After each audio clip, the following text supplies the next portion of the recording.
Bayaq dediyim kimi bizim bura gəlişimizin məqsədi var. Bura gələn, sizlə görüşən, bax bu ki, söhbətlər aparacağıq, söhbətlərimizin mövzusu ərazidə olan yırtıcı və zəhərli heyvanlar haqqında olacaq. Hansıdır bu heyvanlar və onlarla rastlaşanda hansı xətər gələ bilər, necə qorunmaq lazımdır? Bax bu barədə sizdən söhbət edəcəyik. Söhbəti aparanlar da bizim institutun, Zoologiya İnstitutu, keçmiş adı Zoologiya idi, indi Canlı Sistemlərin Tədqiqi İnstitutu, Elm və Təhsil Nazirliyinə baxır. Oranın zoolog alimləri. Tahir müəllim yaşca başlayaq da, biologiya elmləri doktoru Tahir Kərimov yırtıcı quşlar haqqında danışacaq. Zəhərli heyvanlar haqqında biologiya üzrə fəlsəfə doktoru Xəzər Universiteti müəlliməsi Gülbəniz xanım danışacaq. Yırtıcı məməlilər haqqında da bu zərif xanımımız, həm də Bakı Dövlət Universiteti müəlliməsidir Leyla xanım danışacaq. Yırtıcı heyvanlar haqqında baxmayın nədir, nə lazımsa sizə məlumat verəcək.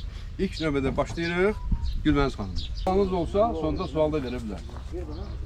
Buyur Gülbəniz xanım. Mən sizə Ağdam və ətraf ərazilərdə rast gəlinə biləcək zəhərli heyvanlardan danışmaq istəyirəm. Demək, siz burada rast gələ bilərsiniz. Deməli, zəhərli ilanlardan, sonra əqrəblərdən, bir də arılardan danışacağım. Rast gələ biləcəyiniz bu heyvanlardan. Ümumiyyətlə, ərazidə siz bir neçə növ ilana rast gələ bilərsiniz. Ancaq onlardan biri, yalnız biri zəhərlidir. Əlbəttə ki, Ağdam ərazisi üçün deyirəm, amma yüksək dağlıq ərazidə rast gələ biləcək daha bir zəhərli ilan var. Bu şərq çöl düzəsidir, ona əsasən Kəlbəcərdə rast gəlinir. Bax, bu sizin rast gələ biləcəyiniz zəhərli ilan növü isə onu hamı adi düzə kimi eləmir, cürbəcür adlandırırlar, amma əslində elmi adı onun Levantin düzəsidir. Bu faunamızda olan ən böyük zəhərli ilan növüdür. Ölçüsüne göre aslında 1.20 ölçüde olanlar var ama indi daha büyük ölçüde olanlara da rast geldik. Bu zəhərin hem beden ölçüsüne göre en belə deyək də təhlükəli hesab eləmək olar onu, həm də zəhərin miqdarına, təsirinə görə.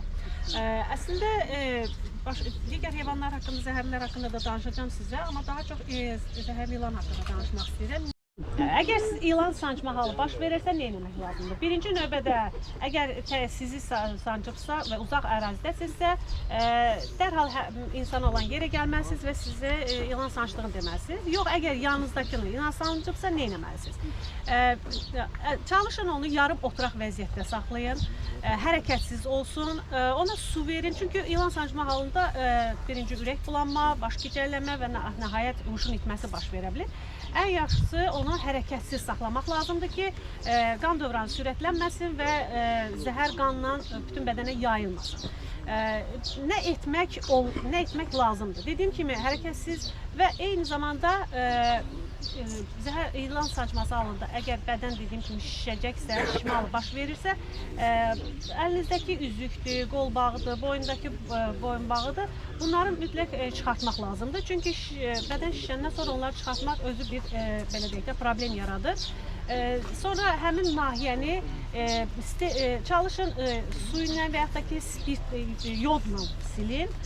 Amma nələri eləməyin demək istəyirəm. Birinci növbədə ən yanlış olan nədir? Həmin nahiyəni jgutla bağlamaqdır. Həmin nahiyəni rezinlə və yaxud da jgutla nəyəsə bir kəmərlə bağlasanız, bu əslində həmin nahiyə üçün daha böyük təhlükədir. Həmin hissənin belə deyək də nekrozuna səbəb ola bilər. Sonra həmin hissəni bıçaqla və yaxud da hansısa kəsici alətdən kəsmək olmaz. Həmin nahiyədən ümumiyyətlə zəhərin sormağı çalışmayın, çünki bu özünüzün də təhlükə altına ala bilər. Əgər dişinizin dibində bir yara varsa, dodaqda bir çapıq varsa, bu bir filmimizdə də var da, Qaraca Qızdadır səbirləməsin, Qaraca Qızda. Zəhərin sorması az miqdarda da olsa sorula biləcək də, amma bu artıq sizin özünüzü təhlükə altına alır. Digər zəhərli heyvanlar, bunlar arılardır, bir də əqrəblərdir. Əqrəblərdən başlayın. Əqrəblər, ilanlar kimi onlar da gizləyən təhlükə keçirirlər. Qaranlıqda əslində başlayırlar aktiv olmağa. Hava işıqlananda onlar yenə də haradasa gizlənməyə çalışırlar. Bu gizləndikləri yerlər yenə də sizin yaşayış sahəniz ola bilər və yaxud da ki iş prosesində soyunub qoyduğunuz paltarlar və yaxud da ki ayaqqabının işi ola bilər. Ona görə də ehtiyat tədbiri kimi ayaqqabını geyinməmişdən əvvəl tərpətmək lazımdır, silkələmək lazımdır, geyiminizi də həmçinin. Bunlardan bal arısıdır, kağız arısıdır, bir də Kağız arısı yəni cır arı deyirlər də halq arasında. it arısıdır. Kağız arısından deyim, niyə kağız arısı deyirik? O adətən ağacın gövdəsini qaşıyır və özün tüpürcəyi ilə qarışdırıb bir yuva hazırlayır. Bəlkə də siz olduğunuz yerdə əksəriyyətində bu var. Künclərdə, tavanda, hardasa bir künc varsa orada özünə yuva qurur. Onun yuvası pətəyi, yəni kağız kimidir də. Bəs bunun sancması necə halında nə etmək lazımdır? Əslində bunlar elə aqressiv arılar deyil. Onlar durduq yerdə sizi sancmayacaqlar. Siz əgər onlara öldürmək istəsəniz, qovmaq istəsəniz, o özünə təhlükə hiss edir və onda sancma halı baş verə bilər. Qarıncığın sonunda bir iynəsi var.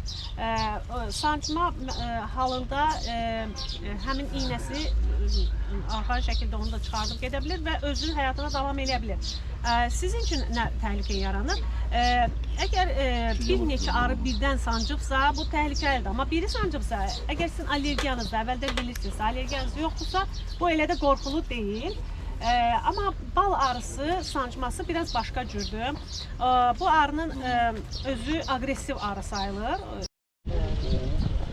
Deməli, indi də sizə məlumat verəcəyik yırtıcı, bu ərazidə olan yırtıcı məmələr haqqında. Hansı yırtıcı məmələr var? Canavardır, çaqqaldır, porsukdur, gəlincikdir. İndi onlar barədə sizə Leyla xanım ətraflı məlumat verəcək. Və rastlaşanda da bu yırtıcı məmələrlə necə davranmaq lazımdır, o qaydalarla barədə sizi ətraflı məlumatlandıracaq. İndi Leyla xanım, sən öz yırtıcı məmələr barədə ətraflı məlumat ver, necə qorunmaq lazımdır? Mən də hər birinizi salamlayıram. Sizə bu Ağdam ərazisində olan yırtıcı məməllər haqqında danışacağım. Ümumiyyətcə, bu landşaftlara xas olan yırtıcı məməllər hansıdır?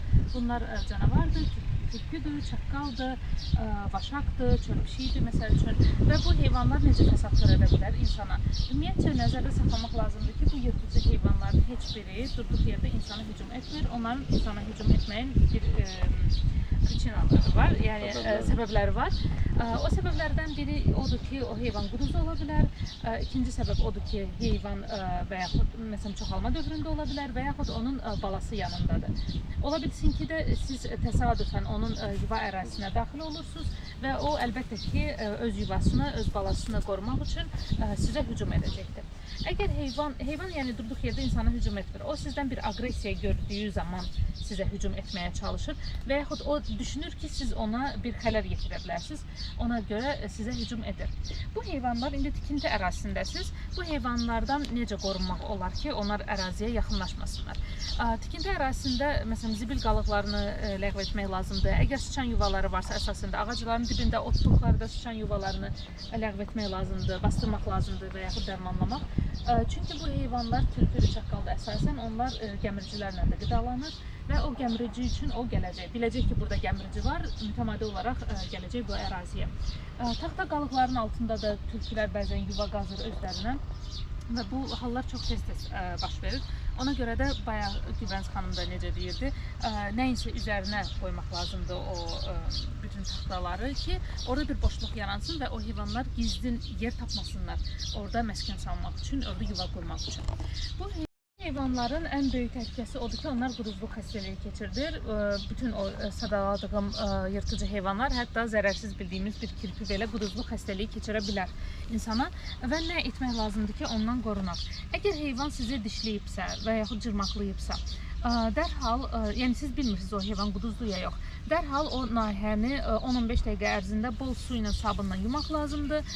Daha sonra antiseptiklə dezinfeksiya etmək lazımdır. Daha sonra dərhal gedirsiniz həkimə və deyirsiniz ki, məni falan heyvan, məsəl üçün dişlədi və yaxud cırmaqladı. Sizə mütləq şəkildə quduzluğa qarşı peyvənd vurulur. Bu 3 və yaxud 5 peyvənd ola bilər və müalicə təyin olunur əlbəttə ki. Şirkət tərəfindən, təşkilat tərəfindən. O bu, sonra tək olmaz. Hücum zamanı bir yerə yığışmaq lazımdır. Hayküy salmaq, əllə, qolla, onlar bir dəfə şirliyir. Bilirik də, hamı rayonluyuq, çəkciyik, bilirik. Bu yırtıcı quşlar şirliyir. bir dəfə belə şığıyır, surətdir. Məsələn, Şahin şığıyanda surəti 326 kilometrə çatır. O şığıyanda. Bu imperial qartalının 320 kilometrə çatır. Saatda dəqiqədə saatda. Qanadın sıxır, daş kimi düşür. İndi düşəndə də ayağını açır, belə yapışır onunla. Hətta canavarı da qaldıra bilər. İndi ona görə bir yerə yığışmaq lazımdır, onu çaşdırmaq, səs-küy salmaq, döyəşdirmək, əlində nə varsa üstünə atmaq. Yəni onu şığmaq manevrasını qabağını alırsan, o şığıyıb öz ovuna istədiyi kimi yaxınlaşa bilmirsə, ikinci dəfə hücum edir. Yəni davaya ikinci dəfə qalxıb bir də təzdən hücum eləməyəcək. Bax, bu xüsusiyyətlər var. İndi ona görə biz bulaq başına gedəndə, meşəyə istirahətə, qayalıq bir mənzərəli bir yer, bilmirsən bunları yığılır. Quşdur. Kimin ağlına gələr ki, hətta sərsə də o yuvasına təhlükə olanda olar. Dəstəyini hücum eləyə bilərlər. Ona görə də, bax bu Qarabağın ərazisində əsas insanlar üçün təhlükəli ola biləcək yırtıcı quşlardır. Azərbaycanda 39 növdür. Onun 33-ü Qarabağda rast gəlir. Yəni, o dediyim ərazilərdə yuva sahəsində rast gəlinə bilər və o zaman neyin etmək lazımdır? Onu da yəqin ki, görməyim sizi, əgər usta durmuşsunuz, o barədə danışdım. İndi sualınız varsa...